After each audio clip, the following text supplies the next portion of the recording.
Today is a day of hope. I'm not ready to pull that off.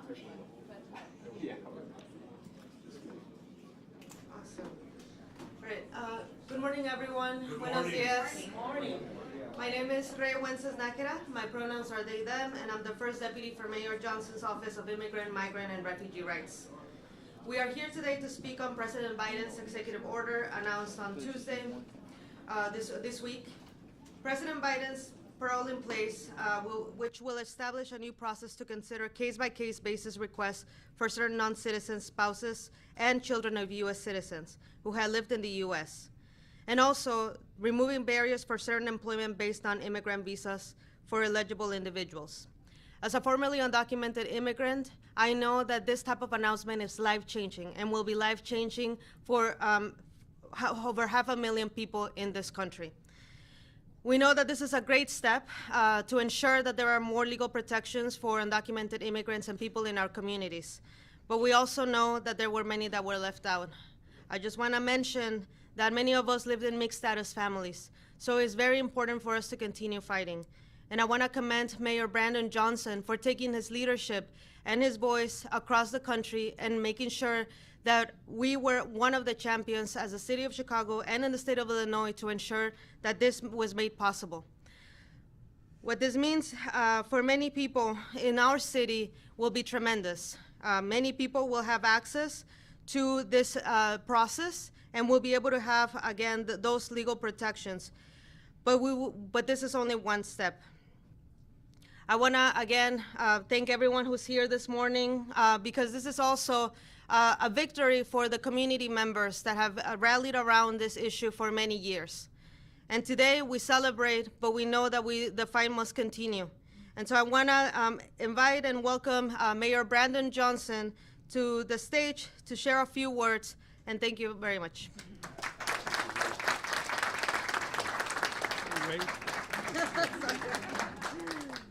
We don't get a chance to see each other as often, Ray. It's really good to see you. We work in the same building, but clearly we're both working hard. And good morning, buenos dias. Thank you all for joining us today.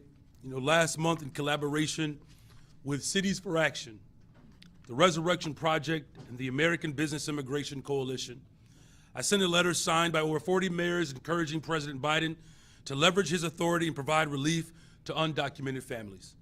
Today, we are thrilled to celebrate the latest actions taken by the president to keep families together and give immigrants the chance to work and pursue their dreams in our country. That's our country. That's a good thing. This is the biggest immigration policy victory since the implementation of DACA. And for the spouses of U.S. citizens who have already been living here and contributing to the vibrancy of our communities for 10 or more years, they now have a pathway to stay together and to apply for legal residency. And for the DACA recipients who have earned their education here and want to continue to work here, President Biden has opened a pathway for them to get employed, to contribute their talents, and to ultimately strengthen our nation. I applaud the Biden administration for passing these two hugely impactful immigration policies, especially after 2 decades of congressional deadlock on immigration reform. This would not be possible without the hard work of strong advocates and those who actually love people. Community residents, elected officials like my dear friend and sister, Congresswoman Delia Ramirez, and Congressman Chuy Garcia, who urged the federal government to provide this kind of relief. Now, as Chicago continues to welcome immigrants and asylum seekers, and we will continue to do that, we need greater pathways to residency and employment. Like the generations of immigrants who came before them, our newest arrivals are coming here to work, to live, and ultimately to experience freedom in a land of promise. And they have the power to grow our economy and secure a better life for themselves and their families.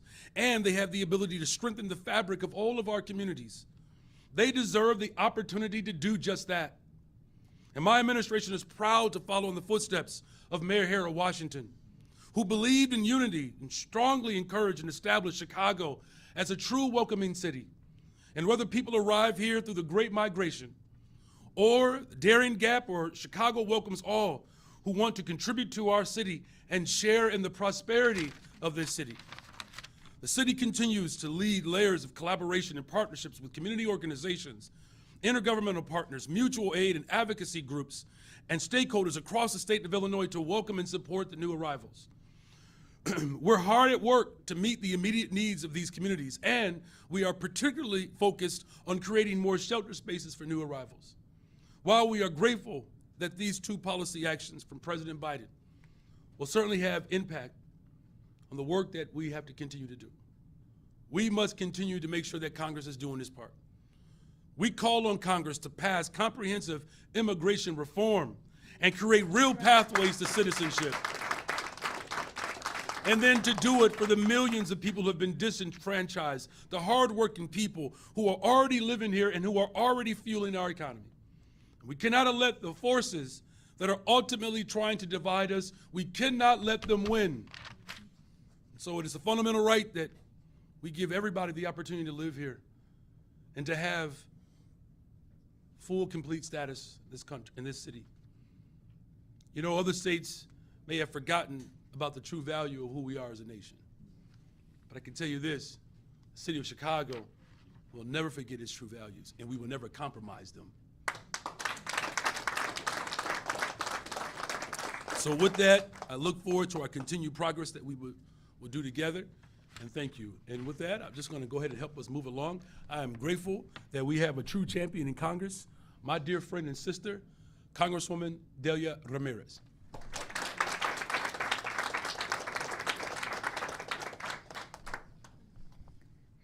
Buenos dias, good morning.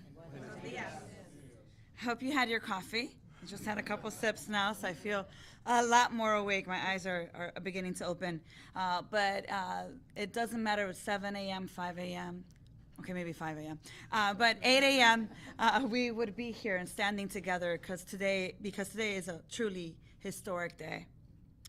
For those of you that don't know, I am the only member of Congress in a mixed status family. When I go to Congress and I go to DC every single week, I am reminded of the work that needs to happen and has not happened there. I serve as vice-ranking member of Homeland Security, and I sit in rooms with people who oftentimes completely dehumanize people like my family, people like the folks that are standing with me today. And I am reminded that it is important to have folks like us in places like the halls of Congress. We have to address the global crisis of displacement, and to do so, we truly need comprehensive immigration reform. I know that regardless if our families came here in 1904, 1984, or 2024, they contribute to the fabric of this country. And since coming to office, I have been advocating for executive and congressional action to protect our dreamers, to strengthen our asylum, and to provide relief for long-term undocumented immigrants across our nation.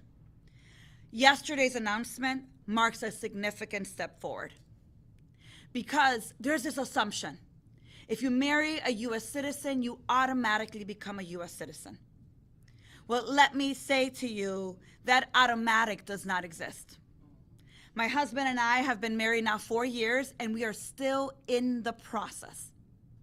But for many people who came to this country and didn't come on a visa, and they came through our southern border, many of them have to go home and wait, in some cases, 10 years while they're going through their adjustment with their spouse. Now imagine you have a 1-year-old child, and you are tired of living in the shadows, and you begin your process, and you are told you have to go to Mexico, you have to go back to Haiti, you have to go back to Guatemala, and you're not going to see your child for almost 10 years with no guarantee that you'll be able to come back. Well, President Biden's executive order announcement on Tuesday changes that. And it changes that for almost 500,000 people. Because families will not have to choose between separation and being able to live out of the shadows. It is going to make a significant impact, not just for that family, but we know for the fabric of our communities. And we're very grateful for that step forward. For dreamers who didn't make it through that 2012 time frame to be able to get DACA, if they went to school here, they will be able to get a professional visa. For some of them who've been here since the age of 3 months, 7 years age, they will finally be able to work in this country with a professional visa once they apply. These two things are major steps. But I want to say to you, I don't forget a voice I heard yesterday. Falto yo. Falto yo. As you heard from Mayor Johnson, these are significant steps forward, but we still have more work to do. Because my tío Chilano probably won't be able to get that adjustment status at this moment. Because Wesley Hernandez, my brother-in-law, he's a dreamer married to a non-citizen. But the coalition that you see here, the mayor that you see here, we will continue to work endlessly to ensure that everyone who can get status, that deserves to have status, which we believe everyone seeking asylum in this country should be able to get work permits, gets to that step forward. So I want to end by saying, Mayor Johnson,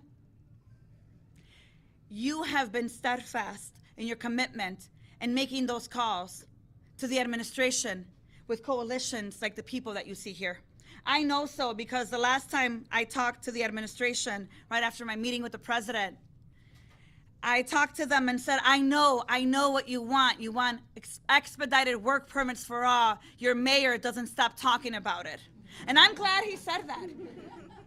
His tone may have been, I know, a bit annoyed. But it's okay if we annoy people. And we're going to continue to do so because things like what happened on Tuesday doesn't happen when you're in the field of comfort. People must be uncomfortable when we're fighting for social justice for all of us.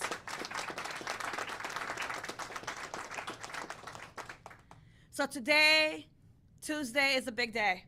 And over the next few weeks, we'll get the final rule on how to apply, who qualifies.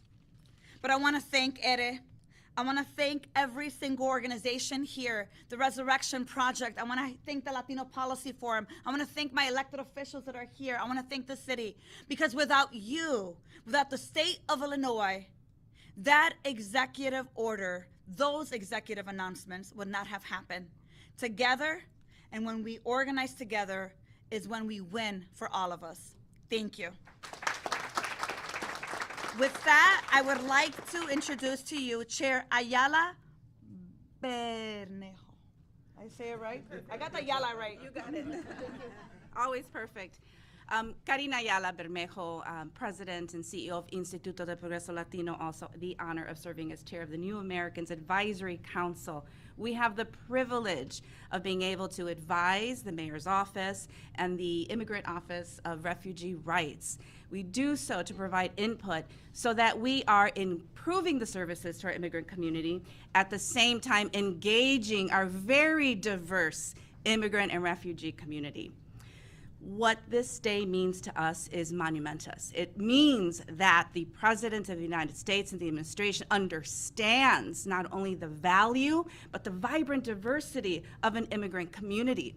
It means that the state leadership, the city leadership, and our fearless leader, the mayor, along with all of our friends in Congress, especially our champion and trailblazer, Congresswoman Ramirez, Congressman Garcia. It means that when we work together as a collective, we win. Now, what I can tell you is that on the heels of the 12th anniversary of DACA, this is a big deal. What I can say is that folks like Simone, who full ride to Harvard, now has a future to work. What I can say that as an undocumented immigrant, as a kid myself, that won the policy lottery when our family was able to adjust because of citizenship that my brother had. What this means is they too will have a pathway, like I did, to advance and really commit to improving the lives of other immigrants. I am forever grateful for that opportunity. That opportunity allowed my family to change the trajectory of our life, and every second of my life, I am reminded of that huge debt of society that I owe, and I do it through service. I do it so that everyone who is like me can reach their full potential, and they can do that now. It is without a doubt a victory, but it is a victory that is incomplete without addressing the other 11 million undocumented individuals. It is absolutely a step in the right direction. It is a step that shows that our advocates, that our business leaders, that our faith-based leaders, and labor have a strong voice that the President of the United States is listening to, again, because of our fearless leadership of our mayor. Honored to be here. Let's keep it going. Thank you. And another important voice, Giselle Rodriguez.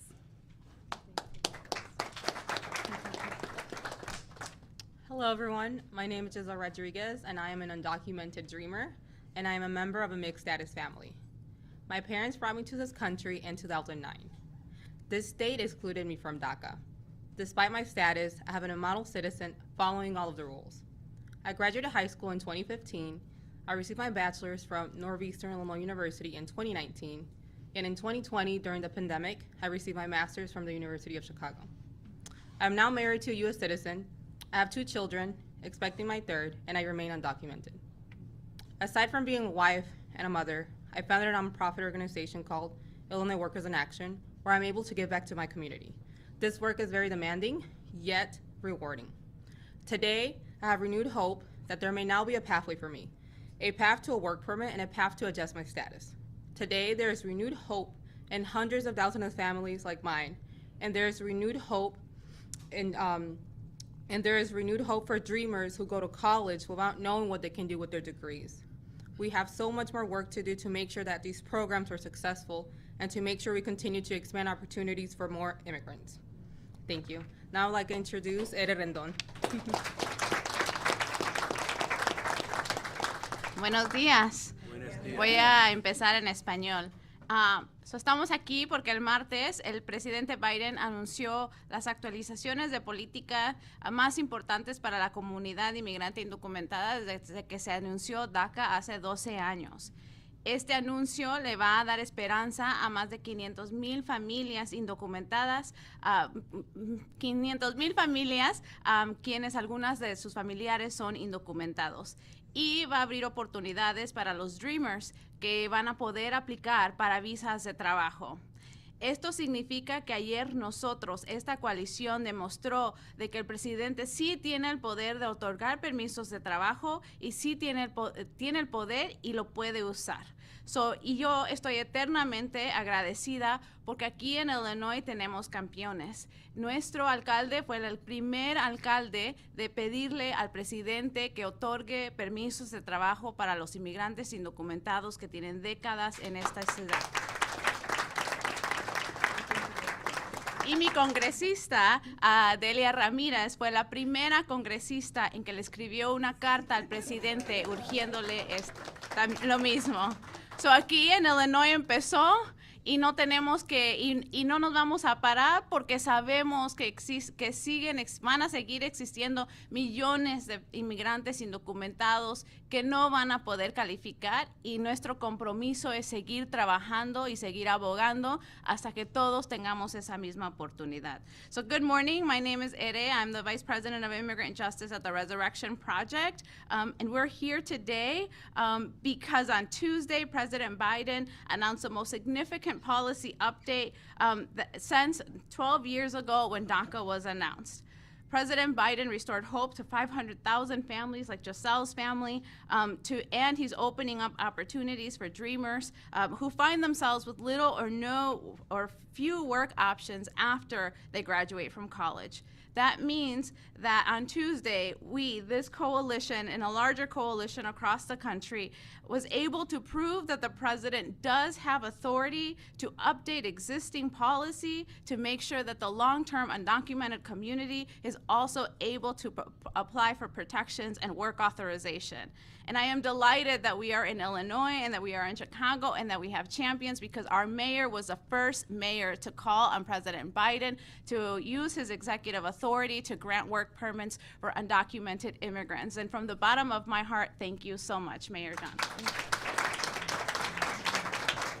And also, our congresswoman, my congresswoman, Delia Ramirez, was the first member of Congress to write to the president urging him to use his authority to expand work permits through executive action. I remember I was pulling weeds when I got a call saying that the congresswoman had already sent the letter and we were going to start doing media.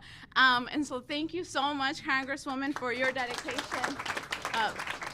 And for always being an advocate for our communities. And we will not stop, because this continues to leave a lot of families out. But what we did this week is we showed that we have the power, we showed the president has the power, and we're going to continue until every single immigrant one day is able to apply for work authorization. Thank you.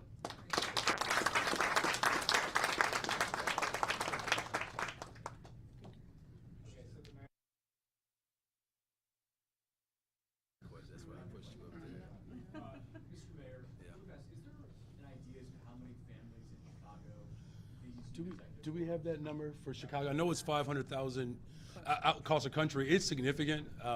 You know, I don't have an exact number, but when we had this conversation with the White House, particularly President Biden's senior advisor, it is very clear that the city of Chicago and really the surrounding counties, Cook County in particular, are well positioned to benefit economically because of the freedom, quite frankly, that will come as a result of these two executive orders. So no specific number, but it is significant.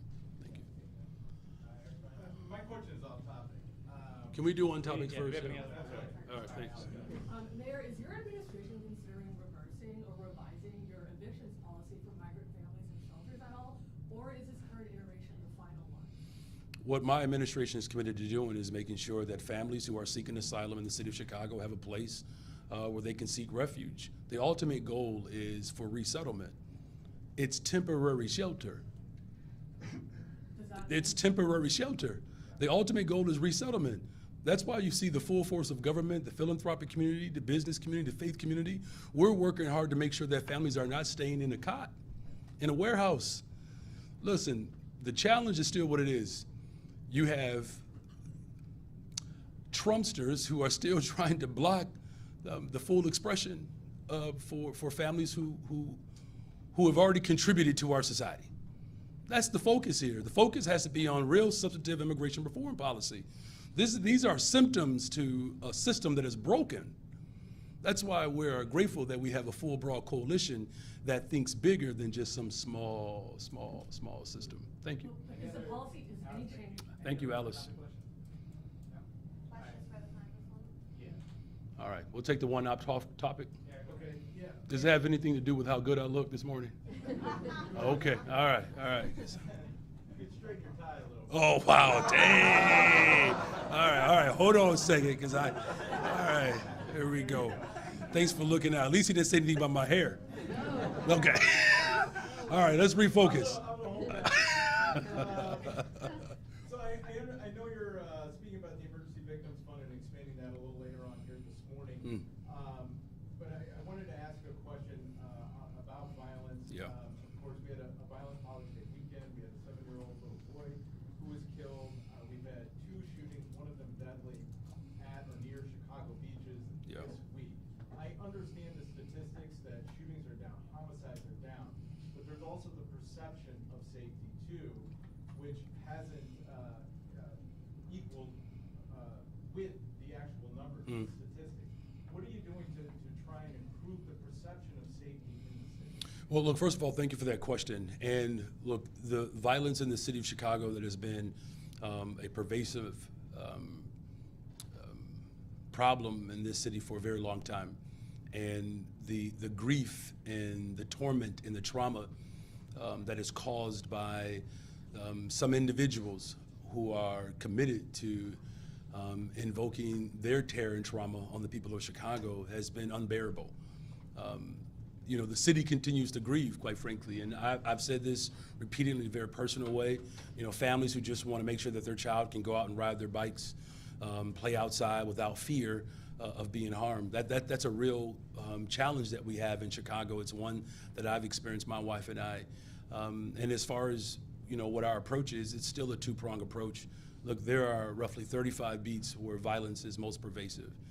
And individuals who are causing chaos in this city will be held accountable. It's just that simple. We're not going to tolerate it. We never have. We've been especially focused on the neighborhoods in the beats in particular where violence has been most pervasive. We will continue to double down on our strategy to make sure that there's not just a presence of enforcement, but a presence of engagement. You know, so we still are committed to our investments in building homes, creating mental health support services, and opening up facilities to do that, hiring our young people. And as you said, yes, 17% reduction in homicides, shootings are down, but one murder, one homicide, one shooting is still one too many. And so I am grateful that our police superintendent, along with our business community, the philanthropic community, violence interrupters, we will be doubling down on our efforts, focusing in the neighborhoods and the blocks in particular, where families feel under siege, quite frankly. So it's a lot of work to be done, but we're very much committed to building a better, stronger, safer Chicago. Just on the perception part of it. Yeah, I mean, look, you know, I don't want to get too far off on like how do we influence the feelings of people, right? Because these are feelings, and I get the frustration that people have felt, you know. And when you see the work that we're doing, what I can emphatically say, and what I will continue to encourage the people of Chicago to do, that the mess that we got in, we didn't create. It didn't create it. We didn't raid the pensions. My administration didn't do that. My administration did not sell off public assets, shut down schools, shut down public housing. This city was running to the ground. And everybody knows that. It jacked up the finances, got bad deals. And so now we're left with the chaos and the mess that was created by other people.